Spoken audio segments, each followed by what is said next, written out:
صلی اللہ علی محمد۔ 23 سال حضور کو وقت ملا، مختصر وقت ظاہراً تبلیغ کرنے کے لیے۔ پوری دنیا میں دین بھی پھیلانا ہے۔ گھر میں 11 ازواج ہیں، 4 بیٹیاں ہیں، ان کی اولادیں، سارے کام کاج بھی دیکھنے ہیں۔ لیکن سیدہ طیبہ طاہرہ حضرت عائشہ صدیقہ رضی اللہ تعالیٰ عنہ فرماتی ہیں سارا دن تبلیغ کرتے، ہر غلام کے دکھ سنتے، گھر میں آتے تو اپنے گھر والوں کا خیال کرتے، کام میں ہمارا ہاتھ بٹاتے۔ قربان جاؤں، کہتی ہیں زمانہ سارا سو جاتا لیکن آمنہ کے لال مصلی بچھا لیتے۔ دنیا سو گئی، ساری سب سو گئے، جو خدام تھے، وہ جو غلام تھے، وہ سو گئے۔ صحیح مسلم میں لفظ ملیں گے، سیدہ پاک فرماتی ہیں او میرے نبی کے غلاموں، میں نے یہ رنگ بھی دیکھا ہے کہ حضور نے اتنا کھڑے رہے، اتنا قیام کیا، اتنا قیام کیا کہ مقدس پیروں میں ورم آ گئے، سوج گئے پیر۔ ہم سیر کرنے گئے تو تھک گئے، بات الگ ہے، لیکن عبادت میں یہ بھی تو مسلم شریف ہے نا، یہ بھی تو دین ہے نا، یہ بھی تو حضور کی سنت ہے، یہ بھی تو وہ چیز ہے جو کریم کی آنکھوں کی ٹھنڈک ہے۔ سیدہ فرماتی ہیں پیروں میں ورم آ گئے، اور ساری رات ہی حضور نے نماز پڑھی اور ایک ہی آیت بار بار دہرائی۔ مسجد نبوی میں بلال حبشی نے فجر کی اذان دے دی اور حضور ابھی مصلی پہ تھے۔ کریم فارغ ہوئے، میں نے عرض کی یا رسول اللہ صلی اللہ علیہ وسلم، آپ کے تو صدقے اللہ اگلے پچھلوں کے گناہ معاف کرے گا، تو آپ اتنی آہوزاری کیوں فرماتے ہیں؟ آپ تو شفیع ہیں، آپ تو انبیاء کے امام ہیں۔ تو حضور نے فرمایا عائشہ تم نے گنوایا ہے نا میرے اللہ کی مجھ پر کتنی رحمت ہے، افلا اکون عبدا شکورا، فرمایا اگر اس نے اتنی نعمتیں دی ہیں تو کیا میں اس کا شکر گزار بندہ نہ بنوں؟ میں شکر گزار بندہ نہ بنوں اس کا؟ پھر اگر اتنی نعمتیں اس نے دی ہیں، مجھے اتنا نوازا ہے، تو پھر میں اس کے سامنے سجدے نہ کروں؟ او میرے بھائی، بڑے قابل فخر لوگ ہیں ہم کہ ہم نبی پاک کے غلام ہیں، ہم قابل فخر ہیں کہ نبی کریم کے غلام ہیں۔ کیا کبھی اس غلامی کے شکرانے میں بھی 2 نفل پڑھے کہ یا اللہ تیرا شکر ہے تو نے ہمیں حضور کا غلام بنایا ہے؟ یاد رکھیں کہ اپنی روحانی زندگی کو آباد کریں، استغفار پڑھیں، تسبیحات کریں، کچھ چھوٹے چھوٹے اعمال ہیں ان کو اپنی زندگی میں حصہ بنائیں۔ ترمذی شریف میں حدیث ہے، نبی پاک صلی اللہ علیہ وسلم نے فرمایا 3 مرتبہ صبح، 3 مرتبہ شام اعوذ باللہ السمیع العلیم 3 دفعہ یہ پڑھو، اور 1 دفعہ سورۃ حشر کی آخری 3 آیات، هو اللہ الذی لا الہ الا هو عالم الغیب والشہادۃ هو الرحمن الرحیم۔ اعوذ باللہ من الشیطان الرجیم ہے نا، اس کو پڑھنا ہے اعوذ باللہ السمیع العلیم من الشیطان الرجیم۔ فرمایا 3 دفعہ اس کو پڑھو اور 1 دفعہ سورہ حشر کی 3 آیتیں، 1 دفعہ صبح اور 1 دفعہ شام۔ صبح کیا ہے، شام کیا ہے؟ تو اعلیٰ حضرت بریلوی فرماتے ہیں صبح سے مراد ہے آدھی رات ڈھلنے سے لے کر سورج نکلنے تک، آدھی رات ڈھلنے سے لے کر یعنی تہجد کا ٹائم سے لے کر سورج اور شام کیا ہے؟ دوپہر ڈھلنے سے لے کر مغرب کی اذان تک، یہ شام ہے۔ اب سن لیں، یہ ترمذی کی حدیث ہے سیاستہ کی، نبی پاک نے فرمایا جس نے 3 مرتبہ اعوذ باللہ پڑھی اور 1 بار سورہ حشر کی آخری 3 آیتیں پڑھی، 1 دفعہ صبح پڑھے، 1 دفعہ شام پڑھے، نبی کریم علیہ السلام فرماتے ہیں اگر صبح پڑھے گا تو 70,000 فرشتے شام تک، اور اگر شام کو پڑھے گا تو 70,000 فرشتے صبح تک پڑھنے والے بندے کی مغفرت کی دعا مانگتے رہیں گے۔ چلے میں تو اس بات پہ بھی بڑا راضی ہوں کہ پہلی دفعہ اہل سنت میں ایسا ہو رہا ہے کہ وظیفہ ملنے پر لوگ نعرے لگا رہے ہیں، ورنہ وظیفہ بتائیں تو کہنے یہ بھی پڑھیں گے پر کوئی تویز بھی لکھ چھڑو ماڑا گیا۔ ایک صاحب آئے مجھے کہنے لگے جی برکت کوئی نہیں، غربت بڑی ہے۔ میں نے کہا سورۃ واقعہ پڑھا کر، کہنے پیر صاحب تھوڑی تکلیف کرو کو میں نے تویز بھی کر دیو۔ میں نے اسے کہا خدا کے بندے میں تویز دوں گا پتہ نہیں کام بنے گا نہیں بنے گا، سورۃ واقعہ پڑھ، یہ وہ تویز ہے جو مدینے والے رسول نے عطا فرمایا ہے کہ سورۃ واقعہ پڑھو تمہیں کبھی فاقہ نہیں آئے گا۔ تو وظائف پڑھیں، عبادات کریں، تیاری کریں، کچھ نیک اعمال بچائیں ایسے جن کا ہمیں پتہ ہو، جو ہمارے رب کو پتہ ہو۔ حضرت عبداللہ ابن عمر رضی اللہ تعالیٰ عنہ حضرت عمر کے صاحبزادے، مکہ مکرمہ میں ان کی قبر ہے۔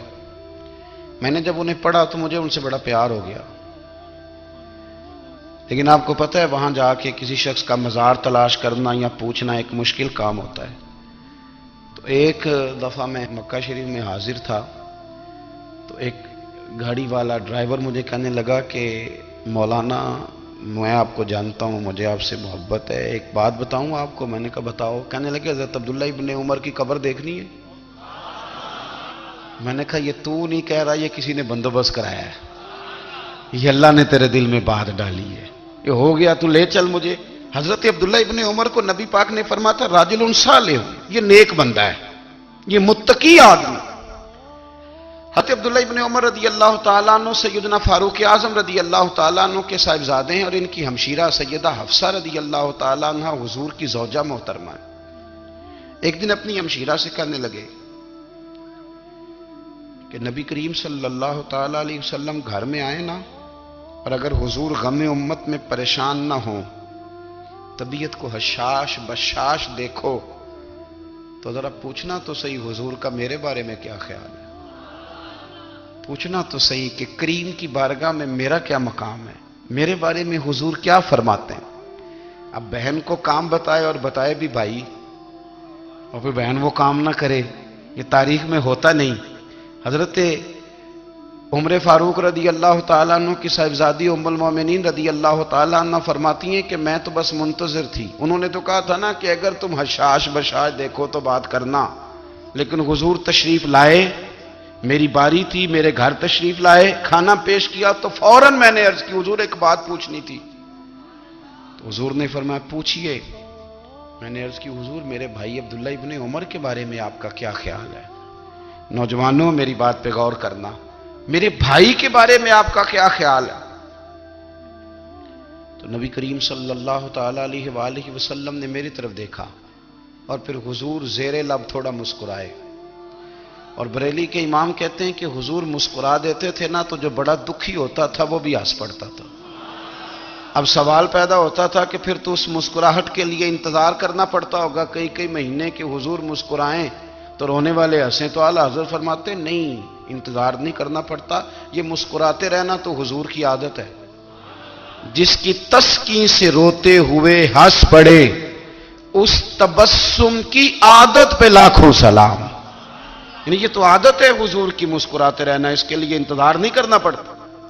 بھائیو آپ خیال رکھیں گے، غور کریں گے، حضرت عبداللہ ابن عمر رضی اللہ تعالیٰ عنہ کے بارے میں پوچھا تو سیدہ فرماتی ہیں کہ نبی کریم صلی اللہ تعالیٰ علیہ وسلم نہ زیر لب مسکرائے اور فرمایا حفصہ تیرا بھائی ہے تو اچھا، لیکن میں نے سنا ہے کہ عشاء کی نماز پڑھتا ہے تو فجر تک سویا ہی رہتا ہے۔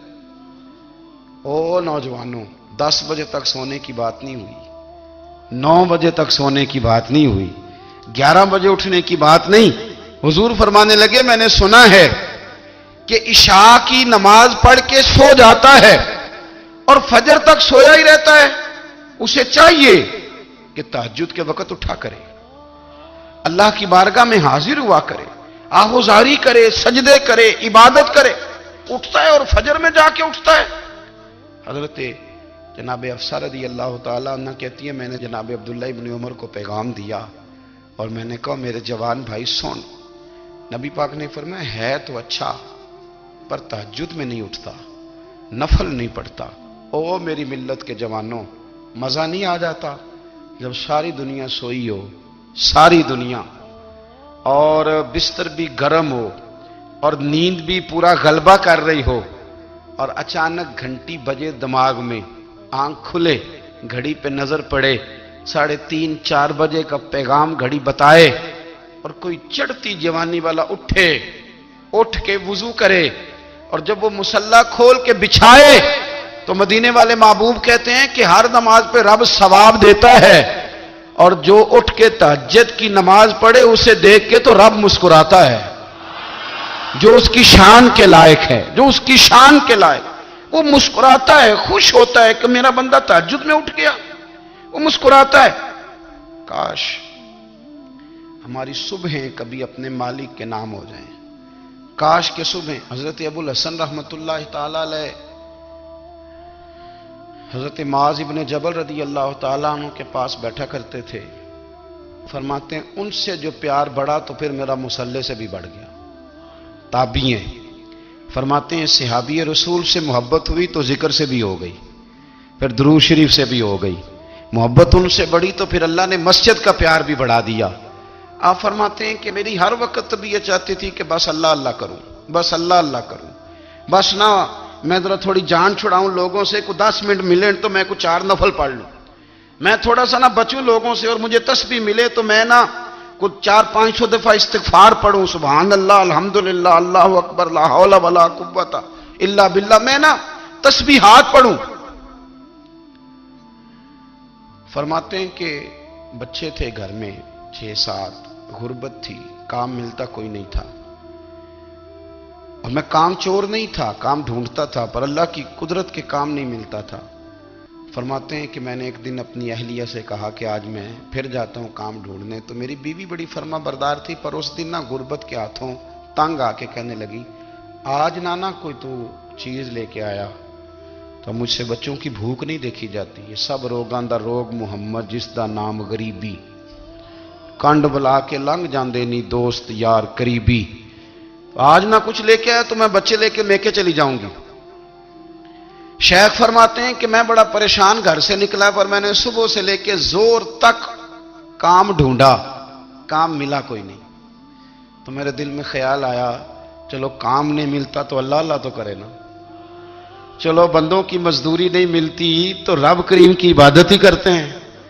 فرماتے ہیں کہ میں نے نا فرات کے پانی سے وضو کیا, نہر کے, شدید دھوپ تھی, ساتھ ریت تھی, اور ریت تپ رہی تھی. میں نے اپنا رومال وہیں مصلی کے طور پر بچھا لیا, اور فرماتے ہیں کہ زور سے لے کر عصر تک نماز پڑھی. دھوپ بھی پورے زور پہ, پر میرے سجدے کا ذوق بھی پورے زور پہ. فرماتے ہیں سورج بھی چمک رہا ہے, اور رب کی عبادت کا ذوق بھی پورے زور پہ. میں سجدہ کروں تو پھر میرا اٹھانے کو جی نہ چاہے. میرے استاد لکھا کرتے تھے, یہ ان کا شعر ہے, وہ کہا کرتے تھے, مجھے سوز دے, مجھے ساز دے, اور مجھے نیم شب کا نیاز دے, دم سجدہ خود کو میں توڑ دوں, مجھے ایسا ذوق نماز دے. اور میں تیری بہار کا پھول ہوں, میں کھلا بھی ہوں تو تیرے لیے, مجھے میری شاخ سے توڑ لے, مجھے اپنی زلف کا ناز دے.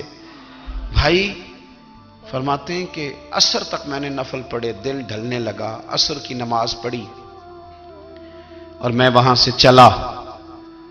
اب میں جب نکلنے لگا تو دل میں خیال آیا کہ چھوٹی چھوٹی دیواریں ہیں گھر کی, بغیر کچھ لیے جاؤں گا تو بیوی دور سے دیکھے گی تو شور کرے گی کہ پھر خالی ہاتھ آ گیا ہے.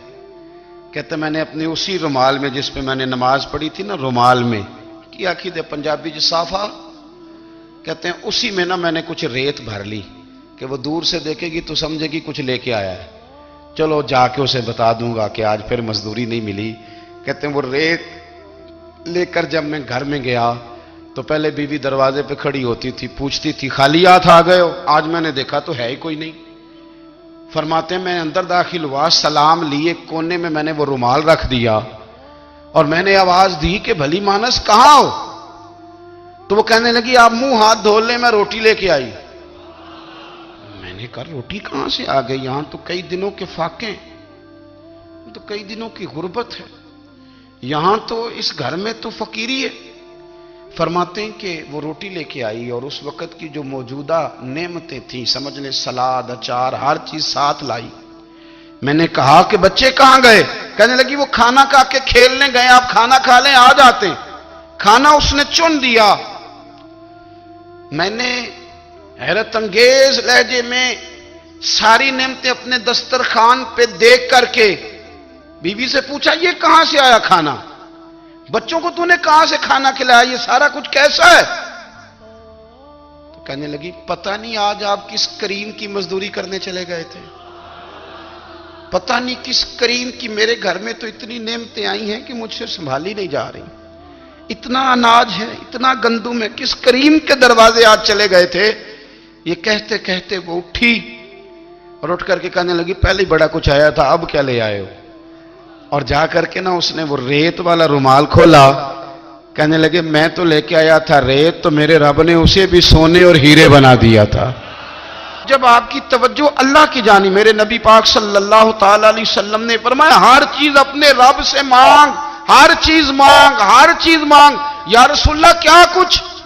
میرے محبوب نے فرمایا تیرے گھر میں نمک بھی ختم ہو جائے تو وہ بھی اپنے رب سے مانگا کر، تو مانگنا وہ تجھے دے گا، تو اس کی بارگاہ میں کشکول طلب دراز تو کرنا۔ اور ترمذی شریف میں عجیب لفظ ہیں، رسول کائنات نے فرمایا، رب کریم فرماتے ہیں جب میرا بندہ ہاتھ اٹھاتا ہے نا تو مجھے حیا آتی ہے کہ میں خالی کیسے لوٹا دوں اس کے۔ اتنے بڑے بادشاہ کی بارگاہ میں، او بھائی لوگوں سے عزتیں تلاش کرتے ہو تو وہ کیا تمہیں عزت دیں گے؟ وہ تو کل اچھا کہتے ہیں پرسوں برا کہنے لگ جاتے ہیں۔ لوگوں کے سامنے گڈ بک میں آنا چاہو گے تو وہ تو سویرے تمہارے بارے میں کچھ کہیں گے، شام کچھ اور کہیں گے۔ اپنی روحانی زندگی آباد کریں، اپنے مسلح کو وقت دیں، اور دنیا سے چھپ کر اس موبائل کو بند کر کے اور اپنے آپ سے بھی چھپ کے اور تنہا ہو کے چھپا کے سارا کچھ اپنے آنسو اپنے رب کی بارگاہ میں پیش کریں، اس کے حضور حاضری دیں۔ سنو نا ترمذی کی حدیث، اور اسے یاد رکھنا، نبی پاک علیہ السلام نے فرمایا اپنے دکھ لوگوں کے سامنے نہ بیان کرنا، سیٹھوں نوابوں کو نہ بتاتے پھرنا، دنیا داروں کے سامنے جا کے نہ رونا کہ میں تکلیف میں ہوں۔ فرمایا اگر دنیا داروں کو دکھ بتاؤ گے رب تمہیں کبھی غنی نہیں کرے گا، اور لوگ ہیں کہ الٹا مذاق اڑائیں گے۔ آپ کی جس سے بڑی پکی یاری ہے نا، پکی، وہ تب تک پکی ہے جب تک آپ نے 50,000 مانگا نہیں، اور جس وقت آپ نے کہہ دیا کہ میں مجبور ہوں میری مدد کر تو پھر ختم ہو گئی دوستی۔ لوگوں کی تعلقات آپ کے ساتھ تب تک ہیں جب تک آپ ان سے کوئی ضرورت وابستہ نہیں کرتے۔ کریم محبوب فرمانے لگے بندوں کے سامنے دکھ نہ بیان کرنا، اللہ تجھے کبھی غنی نہیں کرے گا۔ تو اپنے دکھ اپنے رب کو بتا، تو دعائیں مانگ، تو اس کی بارگاہ میں حاضر ہو، تو اس کے حضور عرض کر۔ فرمایا اپنے دکھ اپنے رب کو بتا، وہ جلدی کرے یا دیر سے کرے تجھے ساری دنیا سے بے نیاز کر دے گا، تجھے کسی کا محتاج نہیں رہنے دے گا۔ اپنے مسلح کو، اپنی دعاؤں، ایک بزرگ فرماتے ہیں میں نے دعا مانگنے کا طریقہ اپنی بیوی سے سیکھا۔ دعا مانگنے کا طریقہ اپنی، سیکھنے والے تو اپنے بچوں سے بھی سیکھ لیتے ہیں، سیکھنے والے تو ہر ایک سے سیکھتے ہیں۔ وہ کہتے ہیں میں نے دعا مانگنے کا سلیقہ اپنی بیوی سے سیکھا ہے۔ حضرت وہ کس طرح؟ فرمانے لگے میری بیوی نے نا مجھے کوئی کام بتایا، کچھ پیسوں کی ضرورت کے لیے کہا، تو میں نے اسے کہا کہ بھئی ابھی میرے پاس نہیں ہے، کچھ دنوں میں آتے ہیں تو میں دے دوں گا۔ عورتوں کی عادت ہوتی ہے وہ بار بار یاد کراتی ہیں، 2-4 دنوں کے بعد پھر اس نے کہا حضرت وہ میں نے کہا تھا کچھ پیسے، میں نے اسے کہا کہ ابھی میرے پاس نہیں ہے، کچھ دنوں میں ملتے ہیں تو میں تمہیں دے دوں گا۔ اس نے کچھ دنوں کے بعد پھر کہا حضور وہ میں نے کچھ پیسے کہے تھے۔ فرماتے میں نے ڈانٹ دیا، میں نے کہا کہ کیا تو روز مجھے شرمندہ کرتی ہے، کہا نا میرے پاس نہیں ہے، ہوں گے تو دے دوں گا، تو روز یاد کراتی ہے۔ فرماتے ہیں اس نے پہلے تو میری ڈانٹ کو سہا، پھر میرے سخت جملوں نے اس کی آنکھوں میں آنسو پیدا کر دیے، پھر اس نے اپنے آنچل میں اپنے اس دکھ کو سمیٹا، اور پھر اس نے ایک جملہ کہا تو میں رو پڑا، اور مجھے اپنے رب سے مانگنے کا طریقہ آ گیا۔ مجھے کہنے لگی حضرت جی آپ نے ڈانٹ دیا میں نے سہ لیا، پر آپ ہی میرے شوہر ہیں، بتائیں نا آپ سے نہ کہوں تو میں کس سے جا کے کہوں۔